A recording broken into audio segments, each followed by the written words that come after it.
Hi everyone, ఈ రోజు అయితే మనము సౌదీ టు దుబాయ్ ట్రావెల్ చేయబోతున్నాము.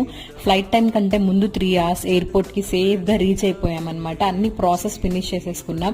బోర్డింగ్ వీళ్ళు ఏంటంటే త్రూ బస్ ఇట్లా మననైతే ట్రాన్స్ఫర్ చేశారు into the flight and boarding అయిపోయింది. అండ్ ఇక్కడ ఏంటంటే వీళ్ళు ఇట్లా మొత్తం సేఫ్టీ ప్రికాషన్స్ అంతా మెన్షన్ చేసి ఇక్కడ పెట్టుంటారనమాట. అండ్ దాంతో పాటు ఇక్కడ ఏంటంటే వీడియోస్, సాంగ్స్, మూవీస్ అన్ని చూడొచ్చు. నేను రీజనల్ చూసాను. బోర్డింగ్ స్టార్ట్ అవ్వగానే ఇలా లైటింగ్ అంతా వేశారు, చాలా బాగుంది. బోర్డింగ్ స్టార్ట్ అయిపోగానే మనకి ఫుడ్ కూడా ఇచ్చారనమాట. అక్కడ కొంచెం డిఫరెంట్ గా ఉంది ఫుడ్, అంతా సూపర్ అని కాదు, some roti and something. And వీళ్ళు ఇక్కడ ఏంటంటే దుబాయ్ టూరిజం ని ప్రమోట్ చేయడానికి ఇట్లా అంతా వాళ్ళ టూరిజం అంతా ఇలా ప్రమోట్ చేశారు. అండ్ దాని తర్వాత అయితే మనం ల్యాండ్ అయిపోయాము దుబాయ్ లో. ఫుల్ లెంత్ వీడియో అయితే ఇక్కడే ఇచ్చేస్తాను, లింక్ ఓపెన్ చేసి చూసేయండి. And next Dubai to Bengaluru video కూడా రాబోతుంది. మిస్ అవ్వకుండా చూడాలంటే సబ్స్క్రైబ్ చేసుకోండి. బాయ్.